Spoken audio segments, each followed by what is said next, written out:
Olá, estamos participando de mais um podcast, né? Hoje nós vamos participar do tema as emoções interferindo nas doenças de pele, nas doenças dermatológicas e também nas doenças reumatológicas. Então, para isso, estamos presentes aqui. Eu vou apresentar então o Dr. Jonathan, que é psiquiatra.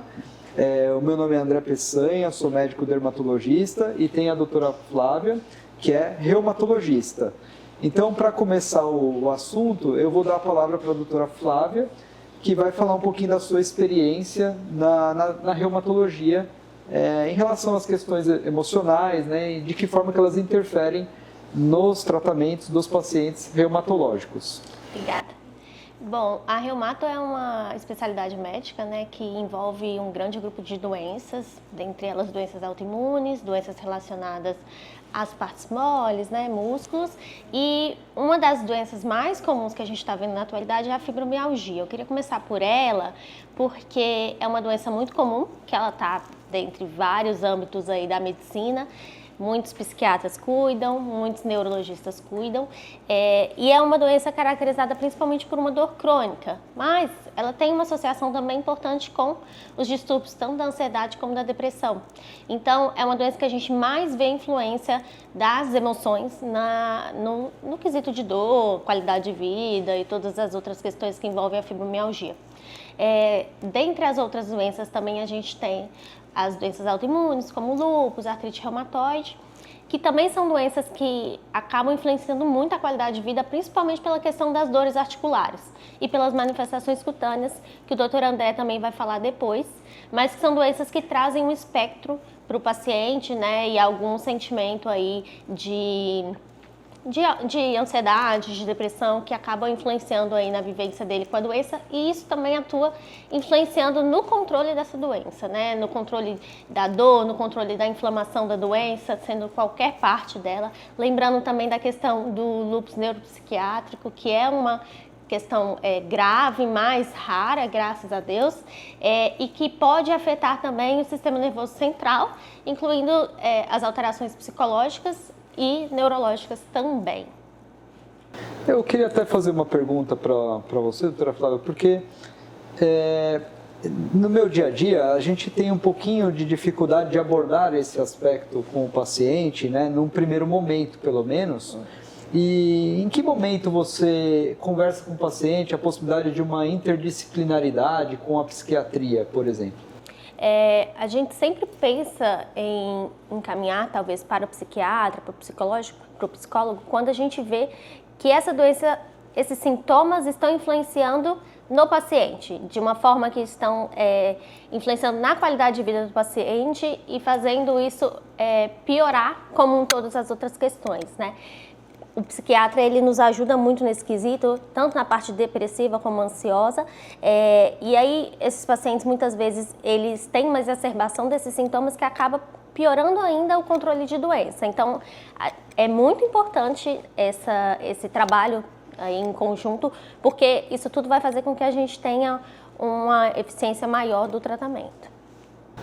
O Dr. Jonathan está habituado a receber pacientes da área da reumatologia, nesse acompanhamento multidisciplinar?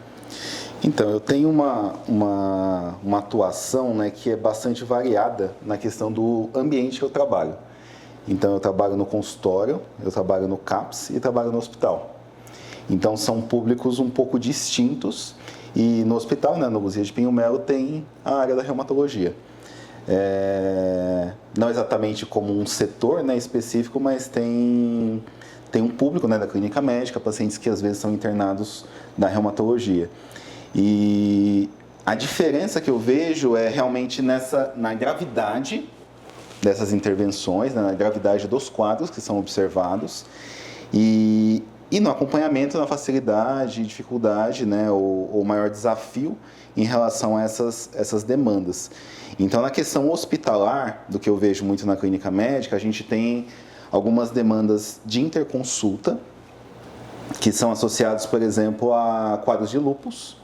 Então, os pacientes com lúpus, então a gente já teve alguns pacientes com psicose lúpica, né, lá no hospital, que realmente é um desafio, é bem desafiador o quadro, então tem uma abordagem tanto por conta do quadro do lúpus, como pela indução do quadro psicótico pela pulsoterapia.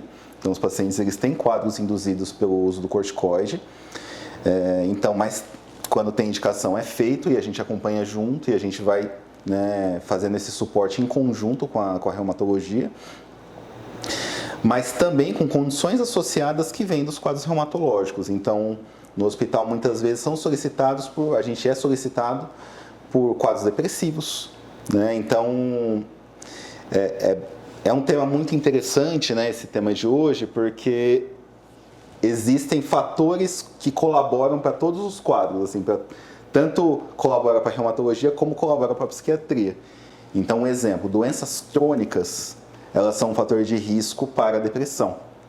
Então, pacientes que têm doenças crônicas, né, que fazem tratamentos aí de médio e longo prazo, eles têm um risco aumentado de depressão. E também um risco aumentado de ansiedade, né, de transtornos ansiosos. Então, ansiedade generalizada, transtorno de pânico. Então, são condições que têm um risco aumentado quando o paciente faz um acompanhamento em reumatologia. E muitas condições da reumatologia são doenças crônicas. Então, a gente pegar lúpus, artrite reumatoide, a gente pegar até da que a gente tinha comentado sobre a psoríase, né? Então, a artrite psoriática, que é uma condição que o reumatologista vai acompanhar, né? E é uma condição que o dermatologista acompanha. Então, é uma condição, né? A psoríase, por exemplo, que somos nós três, né? Ela envolve psiquiatria, dermatologia e reumatologia. Então, são condições que aumentam o risco. E tem até algumas evidências mostrando que pacientes que têm a depressão, eles têm um risco aumentado de desenvolver o quadro, né? Então, um prenúncio da doença, às vezes, reumatológica, pode ser, por exemplo, um quadro depressivo. Então, o paciente começa alguns anos antes com a depressão e depois ela desenvolve. Existe um risco aumentado de desenvolver um quadro reumatológico. E isso colocando o que é mais prevalente, que é a depressão e a ansiedade. Mas se a gente pegar, por exemplo, a esquizofrenia, ela tem correlações, por exemplo, a psicose lúpica, né, que é entrando nos quadros psicóticos como a esquizofrenia, mas a psicose lúpica é uma condição que é bem específica, né, do lúpus, e é um modo de desenvolvimento do quadro que é bem específico do lúpus. O uso de corticoides, que também é uma classe de medicações que é bem comum na dermatologia e bem comum na reumatologia. Então, são medicações que interferem bastante com o humor, que pode induzir quadros psicóticos, interferem com sono. Muitos pacientes relatam, né, que começa a dormir um pouco pior por conta do uso de corticoide. Então, tem várias interações aí que eu vejo no hospital. No consultório, eu vejo uma busca maior pelo que é mais prevalente socialmente, que é a questão da depressão e ansiedade. Então, muito do trabalho é a questão de controle de sintomas, então controle da comorbidade, e a gente sempre visa hoje uma remissão dos sintomas, né, tanto do quadro de humor, como sintomas psicóticos, como um quadro ansioso, mas também numa questão de diminuir o risco de exacerbação de alguns quadros da reumatologia e da dermatologia. Então, é bem conhecida a correlação de um bom controle da ansiedade diminui a chance do paciente ter uma crise psoriática, por exemplo, né? Um bom controle ansioso de sintomas depressivos melhora a qualidade de vida de um paciente com lúpus. Ele tende a ter menos sintomas, ele tende a ter menos dor, tende a ter menos exacerbações e evoluir de uma forma mais satisfatória. Mas tem um ponto, né, até do que você perguntou, a doutora Flávia, em relação ao encaminhamento, o que tem muito, que é muito visto, é a questão da dificuldade, às vezes, dos profissionais encaminharem, de fato, por existir, de fato, não só dos profissionais, mas também dos pacientes de aceitarem esse acompanhamento por conta de um estigma social, porque é visto que o psiquiatra é o médico do louco, né? E seja o que for o louco, né? Mas as pessoas, elas entendem que não é para ela. Então, as emoções, elas são vistas muito com questões morais, né? Então, de fraqueza, de dificuldade de lidar com as adversidades, então você tem que ser forte. você tem que lidar, você tem que enfrentar essas dificuldades por você mesmo. Você não pode se preocupar com o futuro, de como que vai ser. Você tem que aguentar, porque é isso. É isso, a sua vida é isso agora, né? Então tem uma correlação importante, né, entre as nossas especialidades, e eu vejo que abordar essa questão de saúde mental seria fundamental para melhorar a qualidade de vida, né, dos pacientes quando isso está presente, né? Não quer dizer que todos os pacientes vão desenvolver um quadro assim, né, uma ansiedade, uma depressão, um quadro psicótico, uma alteração de humor que vá num caminho de um transtorno bipolar, mas são condições que aparecem com maior frequência, né, e precisam desse cuidado. Com certeza. Até um sintoma muito comum que às vezes os pacientes vêm no consultório é a questão da fadiga, né? E quando a gente vai investigar a fadiga, tem várias causas para a fadiga. E a gente sempre tem que pensar que um dos motivos para a fadiga e para a dor articular, alteração do sono, pode ser inclusive um quadro depressivo. Não necessariamente esse paciente tem alguma doença reumatológica por trás, né? Pode ser só um quadro depressivo ou ansioso, enfim, a depender dos sintomas que o paciente tem. Então, lembrar que temos esses diagnósticos também. A gente não segue apenas uma linha, né? Por trás dessa linha tem alguns caminhos aí que muitas vezes eles interpõem aí e é que a gente tem que pensar. Antigamente, a gente tinha uma medicina muito voltada para a doença, né? E agora a gente tem a medicina voltada para o paciente. Então, lembrar que aquele paciente não tem só aquilo. Ele pode ter aquilo, aquilo outro, aquilo outro, aquilo outro. E para que você trate ele como um todo, você precisa controlar todas essas vertentes aí. Controlar só a doença, talvez não vai fazer tanta diferença na vida dele, porque tem outras coisas por fora que estão influenciando tanto na qualidade de vida dele. Sim. Exatamente. No meu dia a dia eu observo, por exemplo, a urticária crônica. Deve acontecer muito com os reumatologistas que eu vejo no meu dia a dia, né, os pacientes que têm essa interface. Investiga-se e não acha nada, absolutamente a causa, né? Sim. Então, muitas vezes você tem a urticária crônica idiopática, por exemplo, que é aquela coceira, a urticária, para quem não sabe, é aquela coceira, aquele vergão que dá e vai coçando todo o corpo de repente. Aí, quando você aborda o tema das emoções, o paciente sempre está passando, quase sempre está passando por alguma fase mais difícil, né? Tem um quadro ansioso por trás. Então, do ponto de vista dermatológico, nós abordamos sim a questão emocional, mas como o Dr. Jonathan falou, né? A gente tem que tomar um certo cuidado para não abordar de primeira isso daí, né? Então a gente vai acolhendo primeiro o paciente, a gente ouve todas as queixas, né? Somos bons ouvintes, aprofundamos nos temas mais técnicos da especialidade, mas no meio para o final da consulta a gente tem que resvalar nesses temas, porque ou eles são causas, ou agravantes, ou consequências dos problemas, né, reumatológicos ou dermatológicos. Na dermatologia, inclusive, nós temos uma classificação simples, né, das doenças dermatológicas nesse quesito, que são as doenças dermatológicas agravadas por um problema psiquiátrico primário. Nós temos, inclusive, doenças como delírio de parasitose, né, pacientes que se cutucam, chega ao ponto do paciente ter trazido até um microscópio na consulta e me mostrando que tem mesmo um parasita e tudo mais, e você examina e não acha nada, né, no paciente.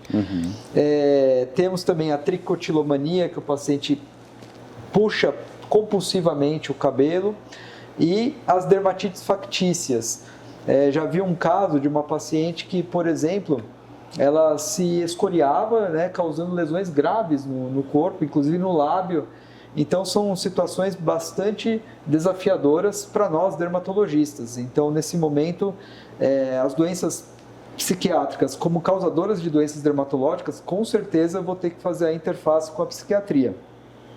E temos também as doenças, a rigor, todas as doenças dermatológicas têm algum componente psíquico, então o próprio acolhimento já vai ajudando, né, a resolver o problema do paciente, ou até a doença dermatológica como causadora de um problema psiquiátrico, como, por exemplo, o vitiligo, a própria acne e até a psoríase. Eu, muitas vezes, tratando os pacientes, vejo uma grande melhora, inclusive, da autoestima e das questões emocionais. Então, a interdisciplinaridade é fundamental e é isso. Eu acho que a outra coisa também tem que ter uma inter-relação direta, a comunicação médico a médico tem que ser muito bem feita. Porque na minha prática eu vejo assim, vou encaminhar você para o psiquiatra ou para o reumatologista, mas aí muitas vezes não é feita a conexão direta, o paciente fica um pouco perdido ainda, né? Não sei o que vocês acham nesse sentido. É muito interessante, inclusive, quando você tem um colega, né, que você confia, enfim, que trabalha com você para indicar, porque você tem um contato com esse colega, né? E aí vocês conseguem discutir aí qual a melhor alternativa para esse paciente. É muito ruim quando o paciente segue com você em um lugar e segue com um colega em outro lugar que você nem conhece esse colega. Você não tem um diálogo, você não consegue trocar as experiências. Então, será que é melhor esse remédio? Será que é melhor esse? Será que é melhor aquele? Principalmente eu vejo isso nos casos de fibromialgia e transtorno depressivo ansioso, sabe? Muitas vezes eu quero entrar com alguma medicação porque eu estou vendo que a dor do paciente não está controlada, mas o paciente já está fazendo uso de algum tratamento com um psiquiatra e aí eu não consigo contato com esse psiquiatra para a gente ver qual a melhor alternativa. Então, ter esse contato é extremamente importante para o sucesso do tratamento desse paciente, né? Exatamente, a interconectividade, né? Sim. Esses casos de delírio de parasitose, dermatite factícia, que é o paciente se automutila, você já teve alguma experiência, Jonathan, nesse sentido? Delírio de parasitose já, né? Mas felizmente são quadros raros, né? Eu acredito que eu tenha visto uns 2 casos com um quadro bem claro, né, de delírio de parasitose.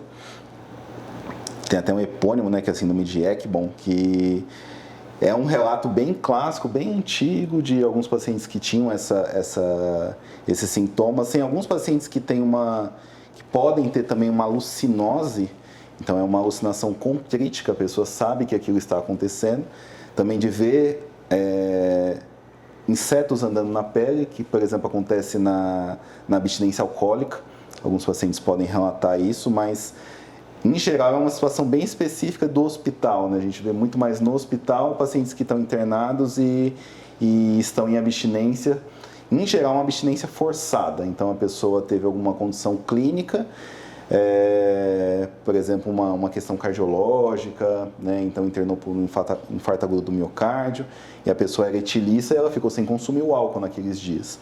Então ela vai entrar em abstinência do álcool e algumas vezes, se não se tomar um cuidado devido, você não vai saber que aquela pessoa fazia uso de álcool e você não vai colocar o tratamento, né? Implementar o tratamento necessário durante aquela intervenção.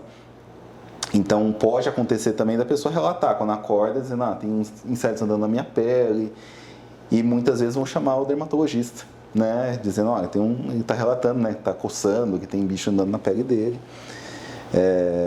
Então, é algo que pode acontecer, né? O delírio de infestação realmente é mais raro, de fato, que a pessoa ela não tem uma crítica, né, ela tem uma alteração na interpretação da realidade, ela não consegue entender que aquilo não está acontecendo com a pele dela, né? Não existe essa infestação, é o que você falou, vem com microscópio, vem com uma lâmina, vem com um pedaço de pele, dizendo, aqui, ó, é a prova que tem um bichinho na minha pele, né? Então é uma condição um pouco mais rara, né? Felizmente. Mas existem outras, você tinha perguntado a outra, era sobre... Dermatite factícia, que é uma automutilação, né? Dermatite factícia, é interessante porque tem pouca procura pelo psiquiatra. Eu já vi relatos assim, felizmente esses casos são bem extremos, né? E não são o dia a dia nosso, né? Mas muitas vezes a gente pode lidar com esse tipo de caso. Sim. E eu já ouvi até falar de internação compulsória para ver se o paciente não se manipula, né? Para observar melhor o paciente até, inclusive. Exige, né? Eu já tive paciente com dermatite factícia, inclusive menor de idade, já tive um adolescente, já tive paciente adulto, mas um que eu recordo de um tempo atrás, um adolescente que tinha um quadro assim.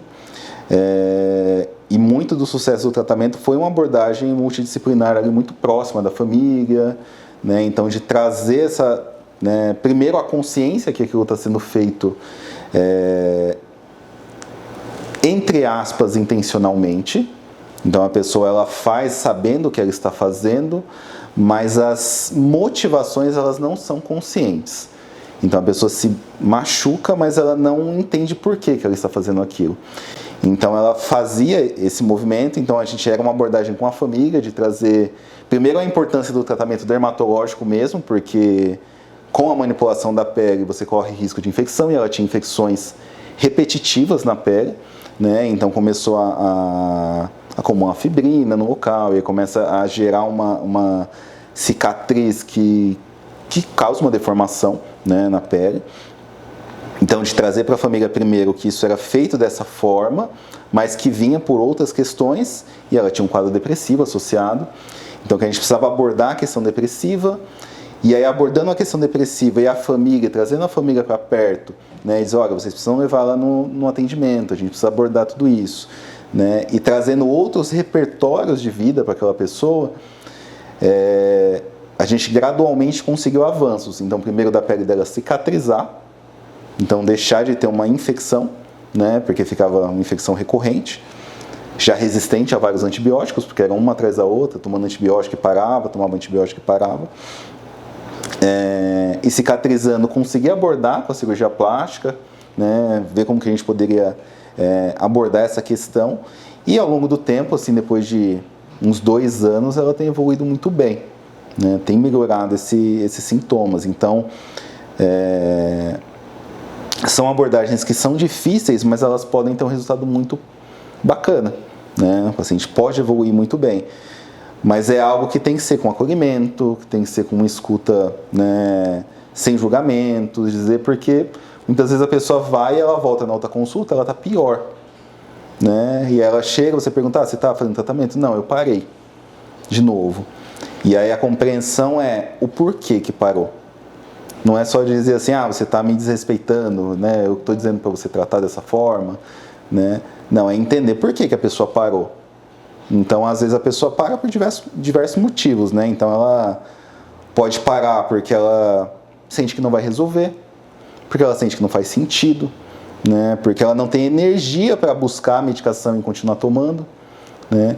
E isso eu vejo muito, na verdade, não só nesse caso, mas na medicina mesmo, né? Então, um paciente deprimido, ele deixa de aderir aos tratamentos que ele está fazendo, né, que ele está precisando.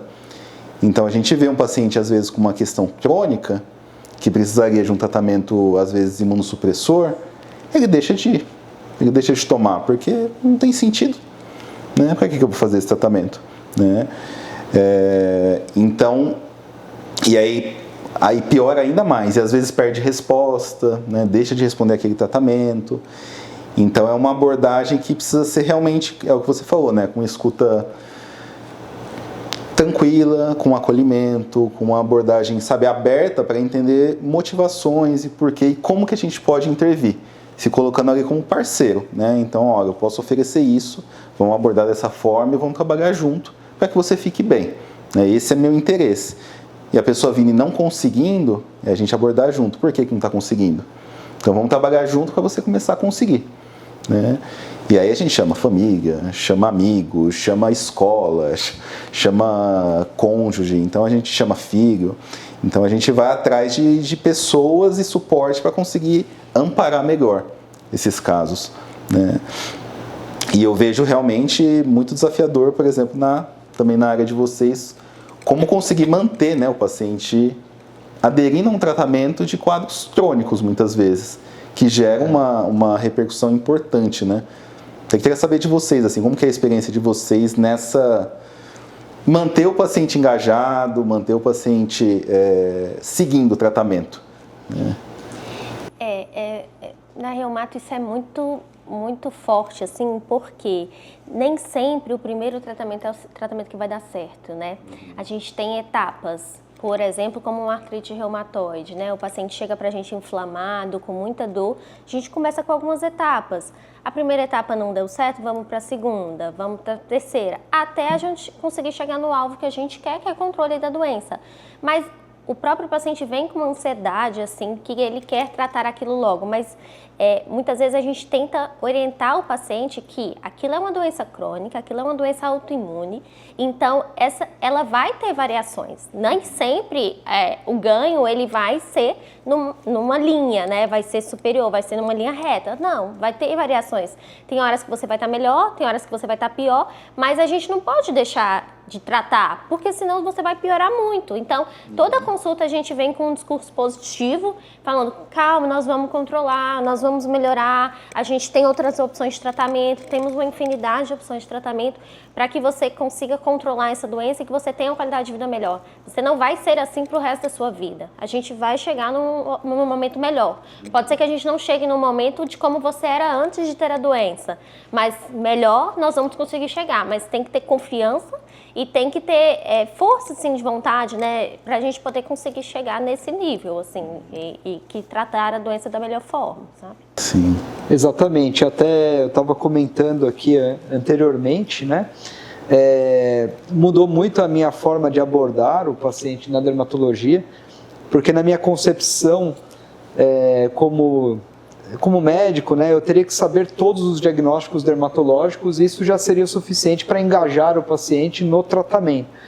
Mas, na verdade, o gasto energético da consulta, por isso que a gente tem que dormir bem todo dia, tem que estar bem com nossos cônjuges, tem que estar bem em casa, fazer atividade física, porque realmente assim, a gente tem que ajudar mesmo esses pacientes. Então, o maior gasto energético na consulta é o engajamento mesmo no tratamento. Então, você explicar já na primeira consulta qual que é o prognóstico, porque o maior problema que eu vejo na relação médico-paciente é a falsa expectativa do paciente. Então, muitas vezes, o médico dá um diagnóstico, dá um tratamento, o paciente acha que vai ficar muito bom no mês que vem, já, beleza, tá livre. Eu vejo isso, por exemplo, na acne. A acne, que é uma doença aparentemente simples perante outras doenças, né, orgânicas ou até de pele mesmo, mas não, a acne é uma doença crônica bastante impactante na qualidade de vida da pessoa e que demanda um tratamento prolongado, né? Então, mesmo num tratamento com uma isotretinoína oral, né, que é um tratamento padrão ouro, assim, a gente vê um tempo de melhora.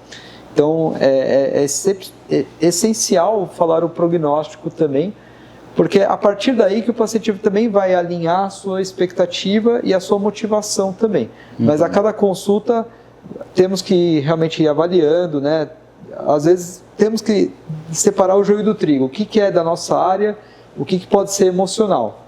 Muitas vezes a gente chega no nosso limite, usamos os melhores medicamentos, né? Considerando também custos, muitas vezes, mas tem um momento que você tem que fazer a interface, né? Com certeza. Sim.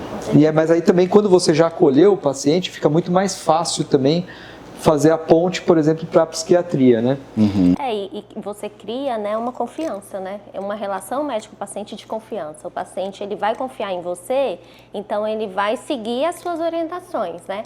É ruim quando vem um paciente, por algum outro motivo, que você não tem aquela confiança, dificilmente esse paciente ele vai seguir as orientações que você deu, porque ele não confiou em você. Então, a primeira consulta é para a gente entender o problema, mas também para a gente criar essa relação com o paciente, para que assim o tratamento ele vai ter uma evolução melhor, porque o paciente confia em você. Ele vai fazer, geralmente, as orientações que você pediu e tudo, então você tem uma chance de melhorar mais esse paciente, né? E essa é a parte importante. Doutora André, eu queria te perguntar, em um outro serviço, a gente estava com uma paciente que tem psoríase, e aí essa paciente vinha muito bem, assim, da psoríase, com um tratamento apenas com o metrexato, por exemplo, que é uma opção de tratamento oral, né? E aí passou por um estresse, um período de estresse e tudo, e aí ativou completamente essas doenças, fez psoríase no corpo todo. Como que você agiria nessas situações, assim, em relação à psoríase? A psoríase, né, então ela pode ser, então a própria psoríase, ela pode ser um gatilho para piora de alguma doença mental, né, que o paciente pode ter uma predisposição, como a doença mental agravar a psoríase. Então ela teve uma piora com o estresse, né? Então assim, em primeiro lugar, a gente tem que ouvir muito bem o paciente, não só do ponto de vista das emoções, mas também quanto à sua qualidade de sono, né? Alimentação, atividade física e realmente nos cercarmos de tudo, como que é o dia a dia, né? Até a profissão, muitas vezes, o paciente a gente tem que levar em consideração. E medicamentos também. Então a gente esgota ao máximo os protocolos, né, de investigação e tratamento. Então a psoríase a gente sabe que ela é classificada em leve, moderada e grave.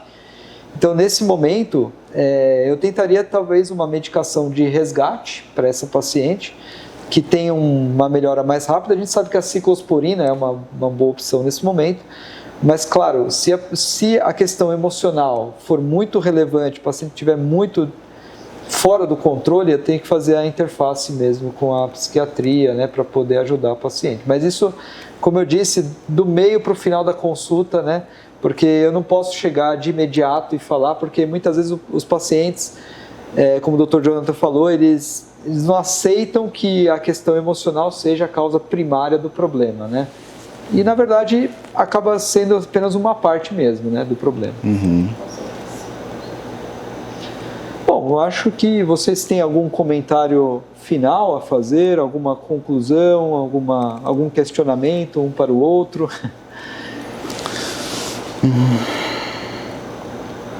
Eu acho que um pouco era isso, assim. Eu acho que considerar essas interfaces, né, é algo bastante relevante, né? Então, considerar que não existe essa divisão, para o paciente, não existe essa divisão de especialidade, né? O indivíduo é um todo. Então, a gente divide para simplificar, para a gente poder estudar, para a gente poder intervir e intervir de formas que a gente, né, o médico, no caso, que se sente mais confortável.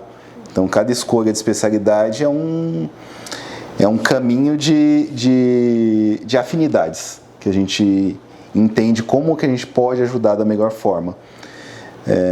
Mas o paciente é integral, então ele tem é um todo, e nesse todo cada um colabora com uma parte, né? Então, da mesma forma que a gente também divide a questão da especialidade, as doenças também são divididas de uma forma um pouco artificial, até na questão dos diagnósticos, que a gente vê, isso aqui delimita tal coisa. Isso é muito visto na psiquiatria, por exemplo.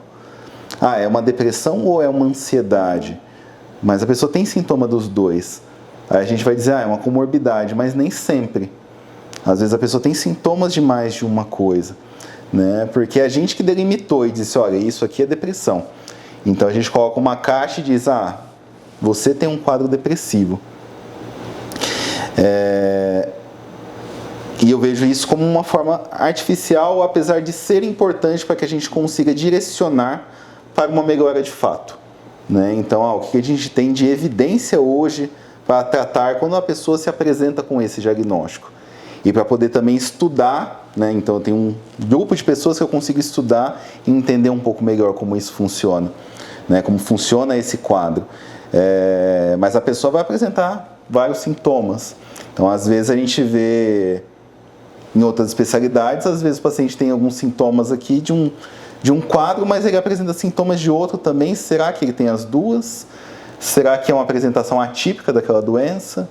Né? Então a medicina cai o tempo todo nesse embate exatamente por conta disso, porque as pessoas elas não estão lendo o livro, para dizer, né? E apresentar os sintomas do jeito que está no livro, né? Então eu vejo que a importância é a gente entender essa integralidade, a gente poder compartilhar e trocar sempre, né, entre as áreas médicas, entre outras áreas e outros profissionais, então psicólogos, terapeutas ocupacionais, fonoaudiólogos,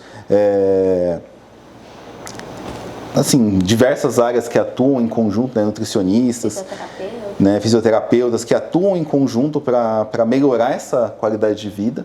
Então eu vejo que no final, né, a busca é melhora de qualidade de vida e melhora da liberdade do indivíduo, para ele poder viver a vida dele da forma mais plena possível, né, podendo sair com amigos, podendo se divertir com a família, podendo comer de uma forma mais tranquila, não sentir dor, né, tendo liberdade para fazer uma atividade física.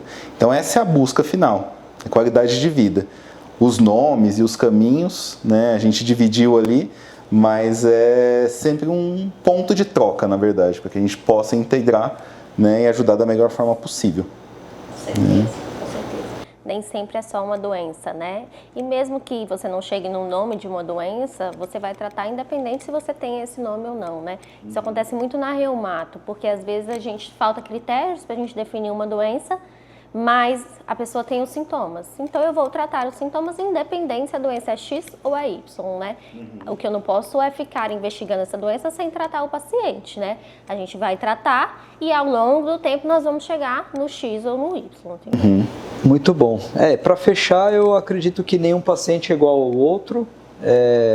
Isso que me fascina assim na medicina, né? Porque a gente a todo momento tem alguma coisa para fazer, né? Porque chegar aos 100%, muitas vezes uma doença crônica é quase que impossível, né? Tanto é que os protocolos de tratamentos, eles preconizam lá uma porcentagem de sucesso próxima de 100%, né? Igual na psoríase, o PASI 75%, né? E aí a gente vai buscar o melhor, né? Dentro do que a medicina tem a oferecer naquele momento. Então, e aí o que é dar o nosso melhor? É a gente sempre procurar nos atualizarmos das melhores terapêuticas e em algum momento fazer a comunicação médico a médico, né? Então, para fechar, eu acho assim, essa comunicação direta. Então, por exemplo, eu atendi o paciente reumatológico, eu vou conversar com a doutora Flávia diretamente, eu estou te encaminhando o paciente que tem tal problema reumatológico e também dermatológico. Porque daí as condutas elas acabam sendo convergentes, né? Você encaminhar um paciente aleatoriamente, elas divergem. Às vezes até o profissional, já aconteceu o dissabor do profissional discordar da minha conduta e você sabe que está fazendo o melhor pelo paciente, então isso é bastante importante nos resultados.